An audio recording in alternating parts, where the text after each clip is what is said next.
Hello students, it's a time to recall the today's topic. I think you may get some knowledge about the topic conductor, electric current, drift velocity, mobility. The next we also found the relation between current and drift velocity. We will see a short recap. Our first concept on matters. We know very well matter is made up of atom. Here we consider a metal atom. In a metal atom there must be two or more electrons are easily detached from the atom. That electrons are known as free electron. Then that atom became a positive ion. Okay. If suppose a substance having this much of free electrons, that is known as conductor. At a given temperature, if suppose the conductor is not connected with the battery, then the electrons are moved in a random manner. So one movement is nullified by other movement. So there is no net transfer of charges from one end to another end. So the current is zero. If suppose the same conductor is connected with a battery of potential difference V, this create an electric field E. This electric field exert a force on each electron as F is equal to E. Experiencing this force, the electrons moves towards the positive terminal. So there is a net transfer of charges from one end to another end. It will produce a current. Okay. One more thing. Here, after applying the potential difference across a conductor, it create electric field from positive terminal to negative terminal. Okay, it is the direction of electric field.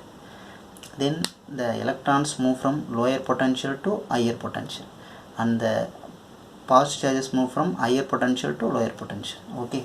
Then we go for the next concept, electric current. Electric current is a rate of flow of charge through a given cross section area. It is easily represented as I is equal to Q by T. Here I consider a cross section area A. The positive charges are flow across this area. Then we know very well current flow is not always constant. So we can consider an average current. That average current is equal to del Q by del T. Here del Q is the amount of the charge that flow through a conductor in a time interval delta T. Okay. Then we find a instantaneous current. Instantaneous current is nothing but a current at an instant. It is defined as a limit of average current. We get an instantaneous current as I is equal to dq by dt. We know very well the SI unit of current is ampere, denoted by the symbol A. We can write 1 ampere as 1 coulomb per second. We know very well current is a scalar quantity. Okay. Then our next topic, conventional current. See, every circuit having a arrowhead. The arrowhead indicates the direction of electron and current flow. If suppose the arrow from the positive terminal to the negative terminal, then the arrow indicate the direction of the current. Here this arrow is from negative terminal, so this arrow indicate the direction of the electron flow. Okay, always the direction of the conventional current points in the direction opposite to the electron flow. Okay, then we see about the drift velocity. Listen, here I consider a conductor. This conductor, in this conductor there are large number of free electrons. If suppose that conductor is connected with the potential difference V, that potential difference create an electric field E. After attaining after creation of the electric field, the electrons attain a force F is equal to E. After attaining this force, it will accelerate towards the positive terminal. Along its path, some positive ions are there. The electrons collide with the positive ion, then its path is deviated. Again it collide with some positive ion. During that collision, it attain a velocity v1 and t1. So it take n collisions with n time interval. Okay, averaging this velocity, we get average velocity. Averaging this time interval, we get mean free time. Okay, here A vector is an acceleration experienced by the electron, that is equal to minus E vector by m. Here this minus sign represent the direction of the electron movement is opposite to the direction of the electric field. Here our aim is to determine drift velocity.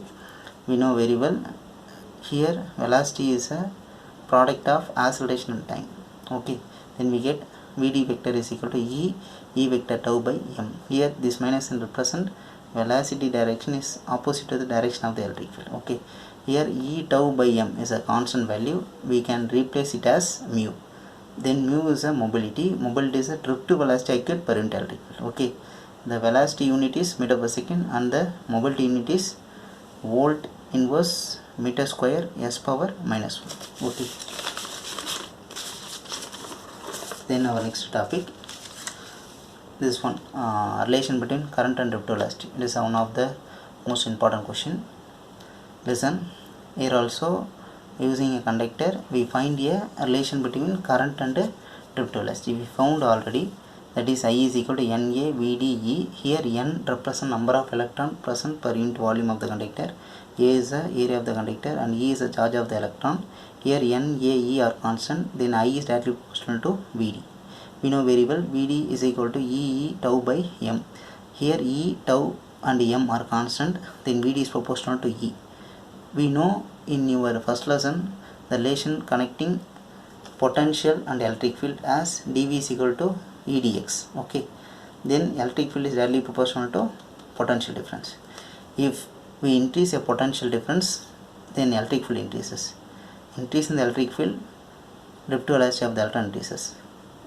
Drift velocity increases, automatically current increases. It is one of the most important expression ever. Okay, then we go for our day 1 assignment. It is a day 1 assignment. Here I gave 4 very short answer questions and 1 short answer. Okay, everyone must read and write in your assignment note whatever you followed for the lesson 1. Okay, after completing the assignment, then take a snap and forward it to this mail ID. Okay, I already attached the material for this lesson in our school website in the assignment column. Okay, if suppose anyone having a doubt, then ask question through this mail. Okay, if suppose anyone want a soft copy of 12th physics book, that also available in our school website. Okay, thank you.